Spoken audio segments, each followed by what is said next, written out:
Hello friends, now we are going to start a new topic in vector and it is very interesting. It is the resolution of a vector and this is the part 3 of the video. And part first and part second is already uploaded. You can go and watch it. So what is resolution of a vector? तो friends देखिए हम लोग देखने वाले हैं resolution of a vector. तो resolution of vector क्या होता है? देखिए एक प्रोसेस होता है splitting of vector into the component. देखिए मानिए कि मेरा कोई वेक्टर ये है. The resolution of a vector is a vector it is the process of splitting of a vector into its component and the resultant of the component gives the main resultant. मतलब देखिए मानिए कि ये मेरा कोई vector है, ठीक है. अगर मैं इसका कंपोनेंट यहाँ ले लूँ एक्स डायरेक्शन में और इसका कंपोनेंट मैं वाई डायरेक्शन में भी अगर मैं ले लूँ तो मेरा ये वेक्टर प्लस ये वेक्टर मेरे को ये वेक्टर दे देगा. मतलब कंबाइन इफेक्ट सेम हमको दे देगा, ठीक है. तो ये देखिए इसका डेफिनेशन हो गया. देखिए the process of splitting a vector into two और more vector such that their combined effect is same as that of given vector. एक बार और समझ लीजिए, ठीक है. ये देखिए ये हमारे पास कोई वेक्टर है ओ ए है, ठीक है. अगर मैं इसका कंपोनेंट अगर मैं इस डायरेक्शन में ले लूँ और इस डायरेक्शन में ले लूँ तो मेरा रिजल्टेंट ओ ए मेरे को मिल जाएगा. ये भी है. सो इसको मैं कह सकता हूँ O B vector, O A vector is equal to O B vector plus में B A vector by triangle law of addition. तो ये दोनों इसके कंपोनेंट हो गए, ठीक है. अब देखिए कंपोनेंट ऑफ वेक्टर क्या होता है. देखिए ये जो वेक्टर है मैंने इसको स्प्लिट किया है दो टर्म्स में, ठीक है. इसी को कहते हैं कंपोनेंट ऑफ वेक्टर, ठीक. तो ये हो गया हमारा रेजोल्यूशन ऑफ वेक्टर. अब देखिए अब हम लोग आते हैं अपने orthogonal triad of a unit vector. तो orthogonal triad of a unit vector क्या होता है? यहाँ पे आप लोग इससे इंट्रोड्यूस होंगे आई कैप, जे कैप एंड के कैप. ये देखिए यहाँ पर जो ये आई कैप है, जे कैप और के कैप है, ये हमारे यूनिट वेक्टर हैं, ठीक है. ये हमारे ये होता है, देखिए ये होता है डायरेक्शन इन एक्स में. देखिए एक्स एक्सिस पे ये हम लोग का डायरेक्शन देता है. यूनिट वेक्टर है एक्स एक्सिस पे और इसको कहते हैं unit vector in Y axis and इसको कहते हैं unit vector in Z axis. ये हमारा एक्स एक्सिस हो गया. एक सेकंड देखिए फिर से, ये हमारा एक्स एक्सिस हो गया, ये हमारा वाई एक्सिस हो गया और ये हमारा जेड एक्सिस हो गया. सो यहाँ पर आई कैप, यहाँ पर जे कैप और यहाँ पर के कैप, ओके. तो ये हो गया आपका orthogonal triad of a unit vector. ये क्या है? देखिए ये सिर्फ एक डायरेक्शन है, यूनिट वेक्टर हैं जो ना डायरेक्शन आपको शो कर रहे हैं एक्स वाई और जेड एक्सिस पर के अलॉन्ग. अब आते हैं हम लोग अपने rectangular component of a vector. तो देखिए यहाँ पर हम लोग समझ सकते हैं रेक्टेंगुलर है, ठीक है. मतलब परपेंडिकुलर, उसके साइड्स जो होते हैं एक दूसरे के ऊपर परपेंडिकुलर होते हैं, ओके. और कंपोनेंट मतलब स्प्लिटिंग करना उस स्प्लिटेड टर्म्स, ठीक है. जैसे कि हमारे पास ये कोई वेक्टर है, ठीक है. अगर मैं इसको परपेंडिकुलरली स्प्लिट कर दूँ दो टर्म्स में, जैसे in the direction of X axis and in the direction of Y axis, ये हो गया इसके rectangular component. So rectangular component क्या होता है? The component of a vector which are perpendicular to each other. देखिए ये जो एक कंपोनेंट हो गया और ये एक कंपोनेंट हो गया, ये दोनों एक दूसरे के परपेंडिकुलर हैं. देखिए ये ऐसे नहीं होने चाहिए, ठीक है. नहीं, ये अगर ऐसे हो तो ही इसको कहेंगे rectangular components of a vector, ठीक है. ये हो गया आपका रेक्टेंगल और ये होंगे इसके कंपोनेंट्स, ठीक है. और अगर मानिए ये अगर थीटा है, सो ए एक्स इज़ इक्वल टू मैं कह सकता हूँ, और ये वेक्टर ए है हमारा, so magnitude of vector A cos theta, ठीक है. और ए वाई हो जाएगा हमारा ए साइन थीटा. देखिए कैसे, मानिए कि देखिए cos theta is equal to क्या हो जाएगा? बेस अपॉन में हाइपोटेनियस ए एक्स अपॉन में ए, और sine theta is equal to क्या हो जाएगा हमारा? Sine theta is equal to perpendicular upon में hypotenuse, so A Y upon में ए, ओके. सो यहाँ से A X is equal to A cos theta और A Y is equal to A sine theta हमारा आ गया है, ठीक है. अब देखिए फ्रेंड्स, अब तक हमने इसकी वैल्यू बताई है। जैसे एक्स में एक्स को इसके मानी कि ये कोई फोर्स था, इसका कंपोनेंट यहाँ भी, इसका इफेक्ट यहाँ भी जाएगा और यहाँ भी जाएगा। तो इसका इफेक्ट इन एक्स डायरेक्शन नहीं बोले हम लोग, इसका इफेक्ट कितना है मैंने वो बताया है। तो ए कॉस थीटा है और इसमें वाई ए साइन थीटा है।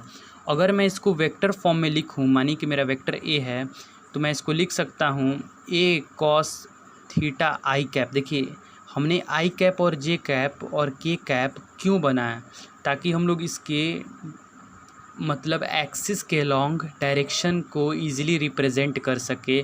In the case of unit vector मतलब के तहत हम लोग इसके डायरेक्शन को रिप्रेजेंट कर सके, इसीलिए हमारा आई कैप जे कैप और के कैप बना। ठीक है, ए कॉस थीटा आई कैप प्लस में ए साइन थीटा जे कैप, ये हो गया आपका vector representation of vectorial representation. Okay, components का वेक्टोरियल रिप्रेजेंटेशन। यहाँ से अगर मैं इसका मॉड निकालना चाहूँ वेक्टर ए का मॉड, तो वो मैं देता हूँ बाय पाइथागोरस थ्योरम। ठीक है, हम लोग देते हैं पाइथागोरस थ्योरम से, और ये होता है एक्स डायरेक्शन में ए एक्स का होल स्क्वायर प्लस में ए वाई का होल स्क्वायर। ठीक है, सो इसकी वैल्यू क्या है, ए कॉस थीटा का होल स्क्वायर प्लस में ए साइन थीटा का होल स्क्वायर। सो यहाँ से अगर मैं ए स्क्वायर कॉमन कर लूँ तो कॉस स्क्वायर थीटा प्लस में साइन स्क्वायर थीटा। देखिए यहाँ पर ये स्क्वायर, यहाँ पर स्क्वायर, यहाँ पर स्क्वायर, यहाँ पर स्क्वायर, यहाँ पर डिस्ट्रीब्यूट हो जाएगा। ठीक है, फिर ए स्क्वायर दोनों में से मैंने कॉमन कर लिया, फिर यहाँ पर जब कॉमन किया तो cos square theta plus sine square theta, और इसका फॉर्मूला तो बच्चा जानता है क्या होता है,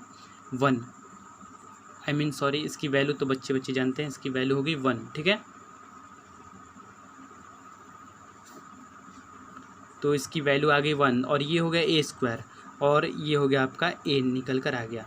ठीक है, यहाँ पर ए होगा इसका मैग्नीट्यूड, और देखिए मैग्नीट्यूड क्या होता है, हाँ इसका मॉड्यूलस हो गया। ठीक है, वही मैग्नीट्यूड, और इसका शॉर्टेस्ट पाथ होता है इस तक पहुँचने का, वही होता है उसका मैग्नीट्यूड मतलब modulus.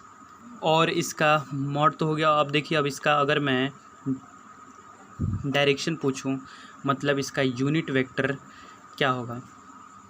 So unit vector of the vector हम लोग देते हैं, उस वेक्टर को मैग्नीट्यूड से जब हम लोग उसके डिवाइड करते हैं तो हमारा यूनिट वेक्टर आता है। ठीक है, तो यहाँ पर हमारा वेक्टर है ए एक्स आई कैप प्लस में ए वाई जे कैप अपॉन में ए की वैल्यू। ठीक है, अपॉन में इसका मैग्नीट्यूड जो कि है रूट ओवर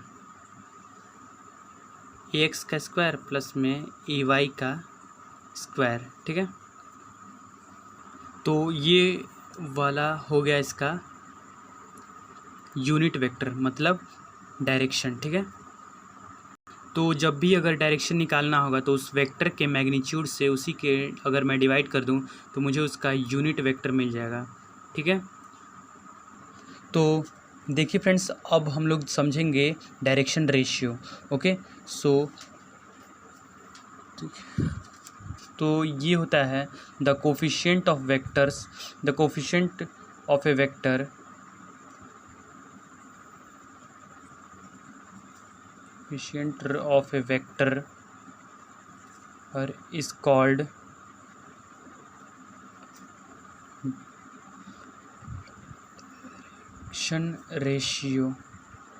डायरेक्शन रेशियो। ठीक है, हम लोग कोफिशिएंट ऑफ वेक्टर को डायरेक्शन रेशियो कहते हैं, और ये ए और बी से डिनोट होता है इन 2D, और ए बी सी से डिनोट होता है इन 3D, 2 डायमेंशनल मतलब आई कैप जे कैप एक्स और वाई एक्सिस की हम लोग बात करेंगे, और इन 3 डायमेंशनल का मतलब एक्स वाई और जेड इंक्लूडेड। ओके,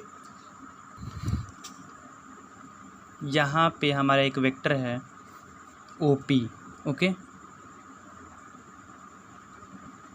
और ये ए और ये बी है। ठीक है, ए चला है एक्स एक्सिस में और बी वाई एक्सिस में। ठीक है, तो ये देखिए O P vector is equal to A I cap plus में बी जे कैप, और यहाँ पर डायरेक्शन रेशियो हमारे ए और बी हो जाएंगे। ओके, यहाँ पे ये ए बी। ठीक है, अब देखिए इन 3D, ये तो हो गया हमारा 2D में, और ये है हमारा, ये वाला है हमारा 3D में। देखिए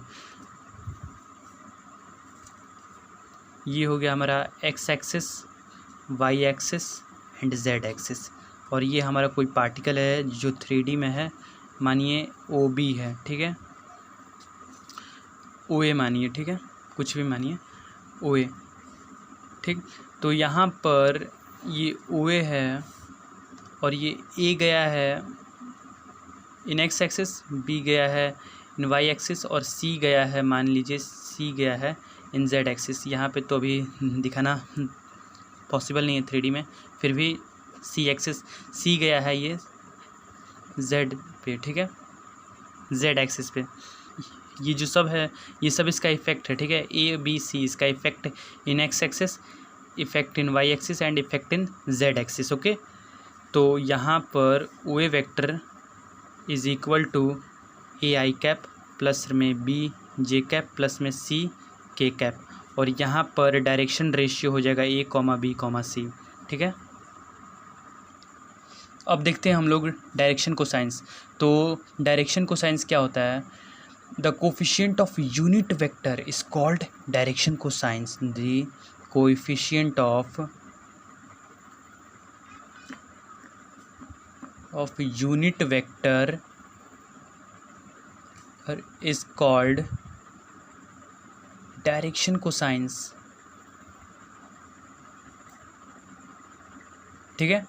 अब देखिए वहाँ पर हमने बात किया है डायरेक्शन रेशियो में, वो कोफिशिएंट को कहते हैं, और यहाँ पे कोफिशिएंट ऑफ यूनिट वेक्टर, जैसे कि हमारे पास ये फिर से एग्जांपल है इन 2D।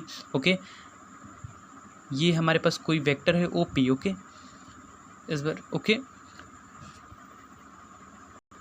और ये हो गया हमारा थीटा।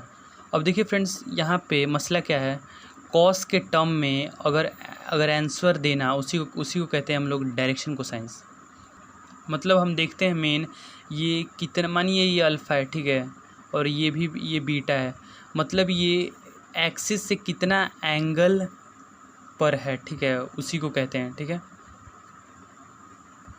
अब देखिए ये है हमारा I कैप और ये हमारा J कैप, तो इस इफ़ेक्ट को मैं कह सकता हूँ cos alpha I cap plus में cos beta J cap OP vector को। ओके, देखिए ये हो गया हमारा कॉस अल्फ़ा I कैप, और ये हो गया हमारा, देखिए कितना एंगल पर है, कॉस बीटा J कैप, ये ट्रैवल किया है, इसका मतलब इफ़ेक्ट आया है, ठीक है।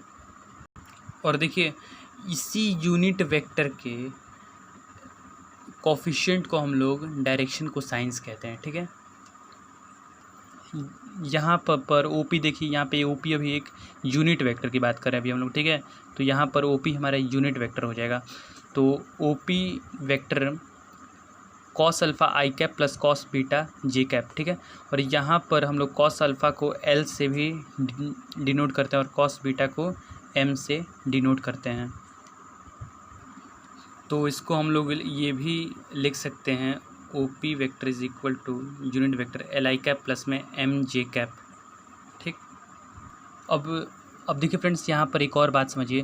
देखिए पहले के केसेस में हम लोग देखते थे यहाँ पे OP वेक्टर है, इसने AI कैप ट्रैवल किया, फिर BJ कैप किया, तो यहाँ पर मैं ये भी लिख सकता हूँ OP vector is equal to, अगर मैं यूनिट वेक्टर की बात करूँ, पहले वेक्टर, ठीक है, तो AI कैप प्लस में BJ कैप, ठीक है।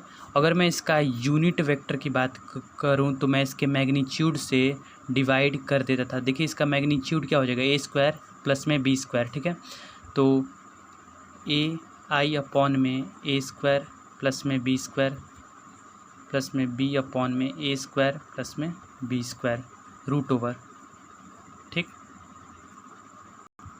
ये हमारा AI कैप है और ये J कैप है, ठीक है। अब देखिए यहाँ पे एक बात समझिए, यूनिट वेक्टर के कॉस अल्फ़ा यही तो है, इसका कोफिशिएंट ही तो कॉस अल्फ़ा है और इसका कोफिशिएंट कॉस बीटा है, तो मैं यहाँ से कॉस अल्फ़ा की वैल्यू लिख सकता हूँ A अपॉन में root over A square plus में B स्क्वायर, और कॉस बीटा की वैल्यू हो जाएगी B अपॉन में root over A square plus में B स्क्वायर, ठीक है। इसको बस हमने कॉस के टर्म्स में, कॉस के थीटास के टर्म में हमने इसको दे दिया है, ठीक है। यहाँ पे ये हमारा मैग्नीट्यूड था, यहाँ पर देखिए ये ऐसे डिनोट नहीं होगा, ठीक है। इसको ज़रा यहाँ पे फिर से देख लीजिए, ये हमारा ओपी, अभी देखिए यहाँ पे ओपी वेक्टर था, फिर देखिए जब हमने इसके मैग्नीट्यूड से इसको डिवाइड कर दिया तो अब देखिए अब ये हमारा क्या बन गया, यूनिट वेक्टर, ठीक है। अगर मैं ये दो डंडी यहाँ पे लगा दूँ तो ये हमारा इसका मॉड्यूलस हो जाएगा, और हमेशा modulus of a unit vector 1 देता है, ठीक है, हमेशा 1 देगा। तो देखिए अगर मैं इसका मॉड निकाल दूँ ओपी वेक्टर का, मैं अगर इसका मॉड निकाल दूँ तो मेरा हमेशा 1 आएगा, ठीक है। मतलब इतने का स्क्वायर प्लस इतने का स्क्वायर,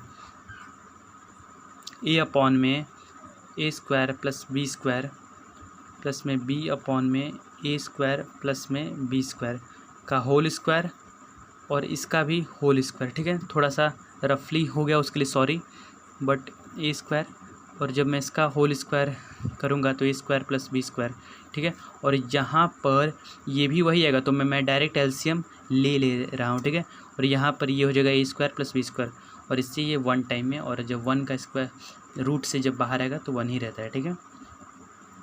तो ये देखिए इसका हमेशा मैग्नीट्यूड 1 आएगा, ठीक है। यूनिट वेक्टर बस एक हमें डायरेक्शन देता है कि किस डायरेक्शन में हमें जाना कहाँ है, ठीक है, एक वेक्टर को। अब देखिए फ्रेंड्स, अब हम लोग समझेंगे डायरेक्शन कोसाइंस इन 3D में। तो देखिए 3D में क्या होता है, वही देखिए वही कहानी रहती है, बस एक z एक्सिस को हम लोग ऐड कर लेते हैं, ठीक है। ये रहा हमारा z एक्सिस इन 3D। अगर ये मेरा कोई वेक्टर है जिसका मैं OP है, ये हमारा कोई पोजीशन वेक्टर है OP वेक्टर, ठीक है। और यहाँ पे OP वेक्टर ने AI कैप प्लस में BJ कैप और प्लस में CK कैप, इसके हमारे इफ़ेक्ट्स आए हैं, ठीक है। तो यहाँ पे ये देखिए ये एक्स एक्सिस से, पॉजिटिव एक्सिस से मैं मानता हूँ ये एक अल्फ़ा एंगल बना रहा है, ठीक है। और यहाँ पर ये बीटा एंगल क्रिएट कर रहा है, ठीक है। और यहाँ पर ये गामा एंगल, ठीक है। तो अब देखिए हमें चाहिए डायरेक्शन कोसाइंस इन 3D। और डायरेक्शन कोसाइन क्या होता है, कोफिशिएंट ऑफ यूनिट वेक्टर। तो पहले हमें यूनिट वेक्टर यहाँ से लाना होगा। तो ओपी के मैग्नीट्यूड से अगर मैं इसको डिवाइड कर दूँ तो इसका मैग्नीट्यूड हो जाएगा root over A square plus B square plus में सी स्क्वायर। यहाँ पर इसका मैग्नीट्यूड हो जाएगा A square plus B square plus C square. और अगर मैं ओपी वेक्टर को, अगर मुझे यूनिट वेक्टर चाहिए तो ओपी वेक्टर के उसी के मैग्नीट्यूड से अगर मैं डिवाइड कर दूं तो मेरे को मिल जाएगा यूनिट वेक्टर ए अपॉन में under root A square plus B square plus C square I cap plus में बी अपॉन में under root A square plus B square plus C square J cap plus में under root C K cap under root में A square plus B square plus में C square. तो ये आ गया मेरा unit vector, ठीक है। और देखिए, और इसके कोफिशिएंट को मैं क्या कह सकता हूँ, मैंने आपको बताया था अभी, कॉस अल्फ़ा कॉस बीटा और इसको कॉस गामा, ठीक है। क्योंकि coefficient of unit vector, coefficient of unit vector, coefficient of unit vector, इस बात को समझिए। और यूनिट वेक्टर का तो मैं इसको OP vector is equal to OP unit vector is equal to cos alpha I cap plus में cos beta J cap plus में कॉस गामा के कैप, ठीक। और इसको हम लोग एल एम और एन से डिनोट करते हैं, ठीक है। तो वो भी मैं यहाँ पे लिख सकता हूँ, OP unit vector is equal to L I cap M J cap और एन के कैप से, ठीक।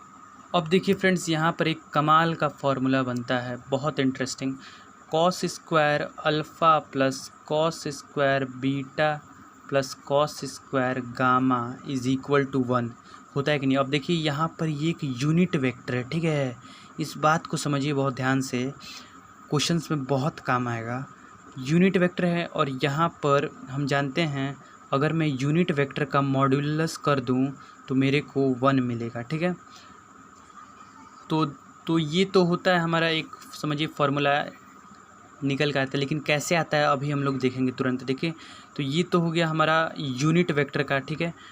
अब देखिए अगर मैं इसका ओपी वेक्टर का मॉड निकाल दूँ, मॉडुलस ऑफ यूनिट वेक्टर, सबको पता है कि ये हमेशा 1 देता है, क्योंकि हमने अगर हम इसको करेंगे भी तो हमारा 1 आएगा। तो यहाँ से cos square alpha plus cos square beta हम लोग देते हैं कोफिशिएंट ऑफ इसके से, ठीक है। तो बाय पाइथागोरस थ्योरम, ओके, हमेशा ये बात याद रखिएगा, मॉडुलस हमेशा पाइथागोरस थ्योरम से दिया जाता है, ठीक है। Cos square alpha plus cos square beta plus cos square gamma is equal to 1। अगर मैं स्क्वायरिंग बोथ द साइड्स कर दूं तो क्या हो जाएगा, cos square alpha plus cos square beta plus cos square gamma is equal to 1 आ गया, ठीक है। अब देखिए यहाँ पर एक और कमाल का फॉर्मूला आता है, sine square alpha plus sine square beta plus sine square gamma is equal to 2 होता है, ठीक है। तो ये कैसे होता है हम बस अभी देखेंगे। तो यहाँ से मैं कॉस स्क्वायर अल्फ़ा को क्या लिख सकता हूँ, देखिए यहीं से ये वाला आएगा, ठीक है। 1 माइनस साइन स्क्वायर अल्फ़ा, और कॉस स्क्वायर बीटा को मैं क्या लिख सकता हूँ, 1 minus cos square 1 minus sine square beta formula होता है, ओके। और कॉस स्क्वायर गामा को मैं क्या लिख सकता हूँ, 1 minus sine square gamma is equal to 1, ठीक है। See 1 + 1 + 1 3 minus sine square alpha plus sine, मैंने माइनस को कॉमन कर लिया, साइन स्क्वायर बीटा प्लस में sine square gamma is equal to 1 है, ठीक है। और अगर मैं इसको उस साइड ले जाऊं और इस 1 को यहाँ लाऊं तो 2 is equal to sine square alpha plus sine square beta plus sine square gamma. ये देखिए मैंने प्रूव कर दिया, ये 2 होता है, ठीक है। अब देखिए फ्रेंड्स, अब हम लोग सबसे इम्पॉर्टेंट टॉपिक्स को स्टडी करने जा रहे हैं, ये है प्रोडक्ट ऑफ वेक्टर्स, ठीक है। अब हम लोग देखेंगे कि वेक्टर का मल्टीप्लिकेशन कैसे होता है। सो फ्रेंड्स, हम लोग जानते हैं कि स्केलर मल्टीप्लाई करूँगा अगर मैं स्केलर को, तो मेरे को इफ़ेक्ट देता है स्केलर ही, ठीक है। अगर मैं स्केलर का मल्टीप्लिकेशन करता हूँ वेक्टर के साथ तो मेरे को ये वेक्टर देता है टी ओवर। एग्ज़ाम्पल इसका हो गया जैसे कि mass into acceleration is equal to force, ठीक है।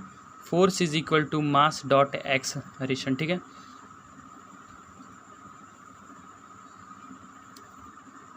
अब देखिए फ्रेंड्स, अब यहाँ पर वेक्टर मल्टीप्लाई हो रहा है वेक्टर के साथ, तो मेरे को 2 रिज़ल्ट मिलते हैं, स्केलर भी मिलता है किसी किसी केस में और मेरे को वेक्टर भी मिलता है। और यही हम लोग स्केलर डॉट प्रोडक्ट और वेक्टर क्रॉस प्रोडक्ट पढ़ने जा रहे हैं, ठीक है। सो देखिए वेक्टर मल्टीप्लाई, देखिए हम लोग देख रहे हैं क्या, वेक्टर का मल्टीप्लिकेशन एक्चुअली में ये तो हो गया, ठीक है। हम लोग वेक्टर का मल्टीप्लिकेशन देखेंगे, ठीक है। सो देखिए फ्रेंड्स, जब कोई क्वांटिटी होती है उस क्वांटिटी को जब हमने मल्टीप्लाई किया, जब देखिए साइंटिस्टों ने जब मल्टीप्लाई किया था तो उन्हें 2 रिज़ल्ट मिल रहे थे। एक तो उन्हें मिल रहा था स्केलर जिसके पास कोई भी डायरेक्शन नहीं होता, ओनली मैग्नीट्यूड, और एक मिल रहा था वेक्टर। तो हम लोग स्टार्ट करते हैं फर्स्ट। अब देखिए फ्रेंड्स, अब हम लोग जा रहे हैं डॉट प्रोडक्ट ऑफ वेक्टर्स की स्टडी करने, ऑफ वेक्टर्स।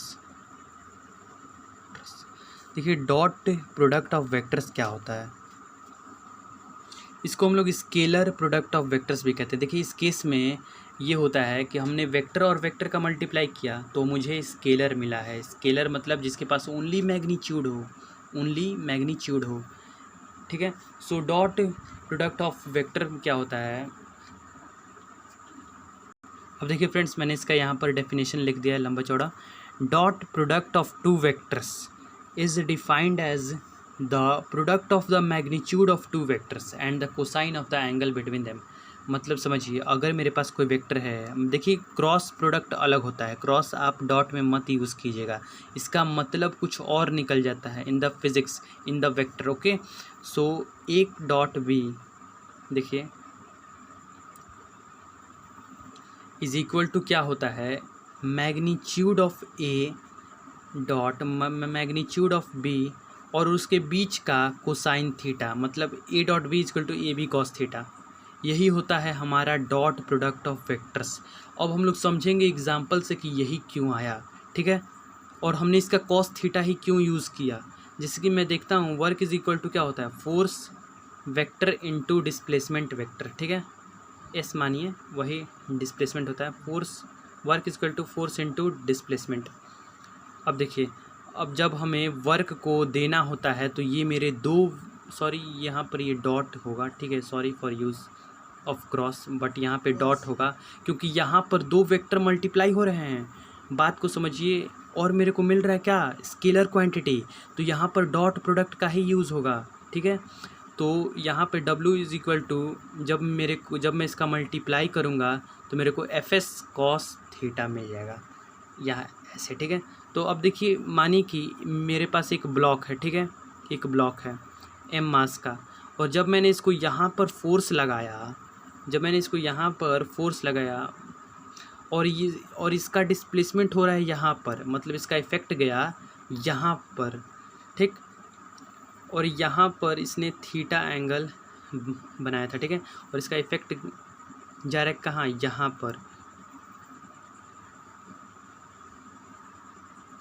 यहाँ पर मैंने F फोर्स दिया, ठीक है, और इसका डिस्प्लेसमेंट गया यहाँ पर S, ठीक है। तो ये क्या होगा, ये कौन सा कंपोनेंट होगा, इसका होगा F कॉस थीटा, ठीक है, F कॉस थीटा, और ये होगा हमारा F साइन थीटा।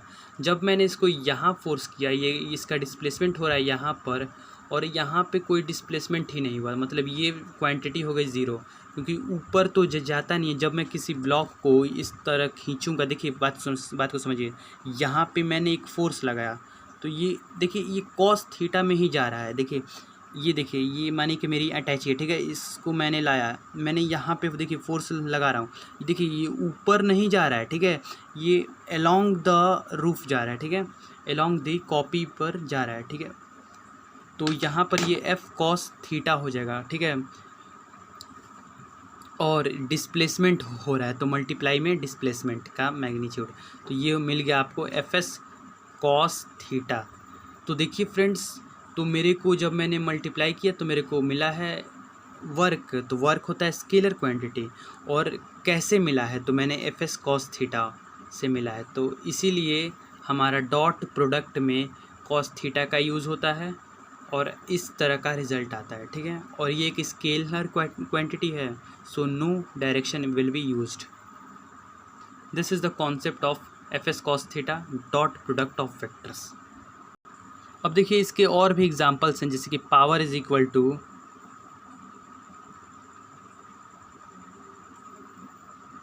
जिसकी है हमारा power is equal to force into velocity, okay, ये भी है क्योंकि ये दोनों वेक्टर है और रिज़ल्ट हमारा दे रहा है स्केलर, तो हमेशा इसमें डॉट प्रोडक्ट ही यूज़ होगा, ठीक है।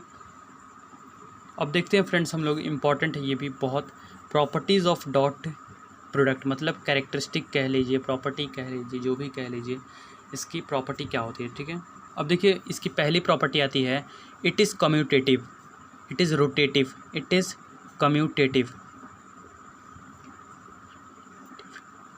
मतलब देखिए फ्रेंड्स, ए डॉट बी कीजिए, वेक्टर ए डॉट बी कीजिए या फिर वेक्टर बी डॉट ए, कोई फ़र्क नहीं पड़ेगा, वैल्यू सेम आएगी, ठीक है।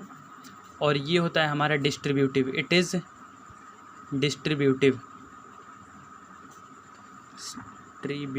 ओके।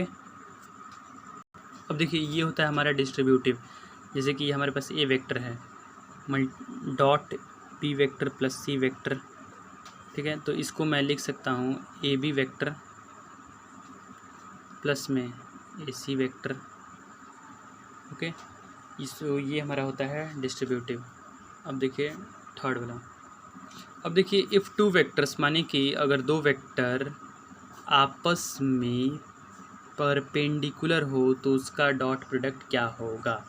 अब देखिए दो वेक्टर का थीटा कितना है 90 डिग्री है, तो वेक्टर ए इंटू अगर मैं वेक्टर बी करूँगा तो एक बात याद रख लीजिएगा डॉट प्रोडक्ट में। अब आप ये याद रख लीजिए, कॉन्सेप्ट तो आपने समझ लिया है, अब ए बी कॉस थीटा आप याद रख लीजिएगा।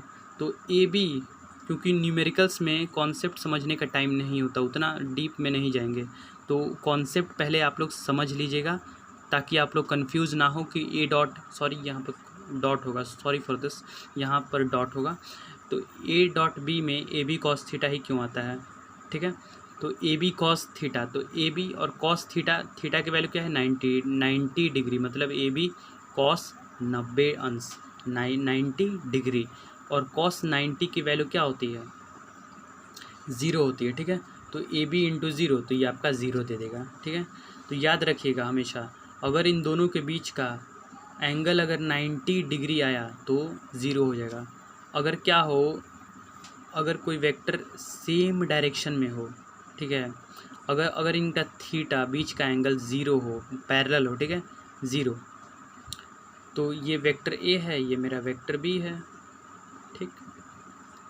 तो इसका ए बी कॉस 0 डिग्री, ठीक है, तो 0 डिग्री की वैल्यू क्या होती है 1, मतलब समझिएगा अगर डायरेक्शन एक जगह हो, मतलब एक ही दिशा में अगर वो जा रहे हैं तो इसका डायरेक्ट आप मल्टीप्लाई कर दीजिएगा विथआउट यूजिंग ऑफ कॉस, क्योंकि कॉस की वैल्यू 0, कॉस 0 डिग्री की वैल्यू 1 होती है, तो यहाँ पर ए बी मैं लिख सकता हूँ, ठीक है। इसके मैग्नीट्यूड से आप लोग डायरेक्टली मल्टीप्लाई कर सकते हैं। देखिए इसकी पांचवी प्रॉपर्टी क्या होती है, अगर मानिए कि अगर मैं आपसे पूछूं कि अगर 180 डिग्री हो, अगर कोई वेक्टर एंटी पैरेलल मिल जाए, मानिए पांचवी प्रॉपर्टी ये मान लीजिए, अगर कोई वेक्टर, ये वेक्टर ए है, ये वेक्टर बी है, अगर कोई दो वेक्टर एंटी पैरेलल मिल जाए, मतलब इनके बीच का एंगल कितना हो 180 डिग्री हो, तो इस केस में आप क्या करेंगे। तो इस केस में कुछ नहीं करना है, A B cos 180 degree, and what is the value of cos 180 degree, it is -1, मतलब माइनस ए बी आ जाएगा आपका। अब देखिए इसकी छठवीं प्रॉपर्टी जो कि कहती है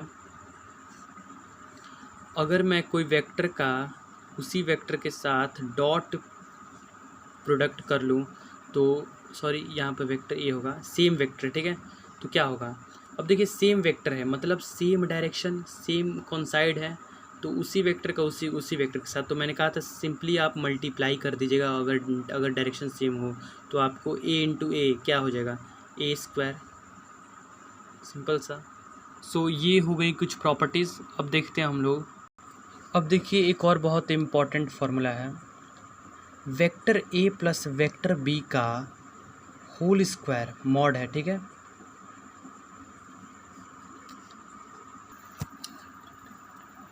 इज इक्वल टू होता है A vector plus B vector dot A vector plus में बी वेक्टर, ठीक है। अब देखिए A vector minus B vector का होल स्क्वायर होता है A vector minus B vector dot product A vector minus B vector, ठीक है। अब देखिए अगर मैं इसको प्रूव करना चाहूँ तो मैं मान ले रहा हूँ मेरा वेक्टर ए है 3i कैप और मेरा वेक्टर बी है 4j कैप, ठीक है।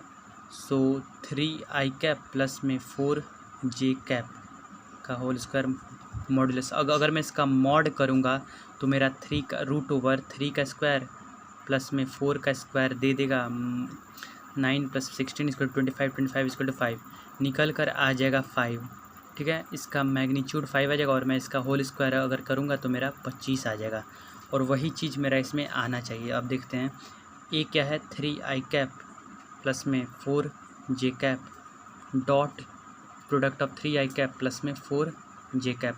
अब देखिए 3i cap into 3i cap 9 okay, क्योंकि ये और ये सेम डायरेक्शन में है तो सेम डायरेक्शन में हम लोग डायरेक्टली मल्टीप्लाई कर देते हैं। अब देखिए 3 × 4 = 12।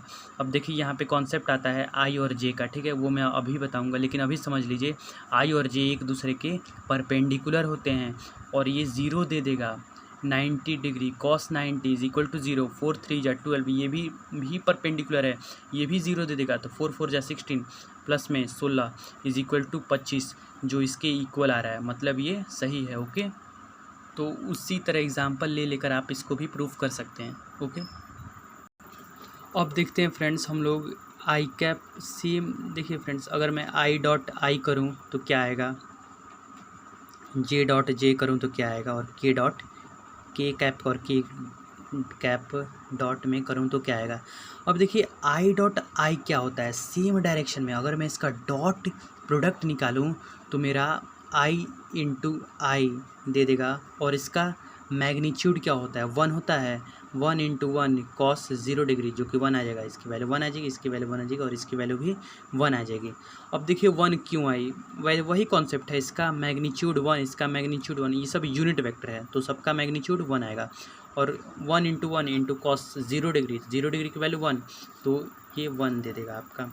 अब देखिए आई इंटू जे कैप, सॉरी ये मैं क्रॉस क्यों, आई डॉट जे कैप, ठीक है, ये आपका दे देगा 0, आई जे डॉट के कैप भी आपका दे देगा 0, के डॉट आई कैप भी आपका दे देगा 0। क्यों दे देगा, क्योंकि ये सब एक दूसरे के परपेंडिकुलर होते हैं, और परपेंडिकुलर में cos 90 की वैल्यू 0 आती है, that's why this is okay 0। तो ये आपको रिमेंबर रखना होगा जब आप डॉट प्रोडक्ट करेंगे। एग्जांपल ले ही लेता हूँ मैं, ठीक है, ए आई कैप प्लस में बी जे कैप प्लस में सी के कैप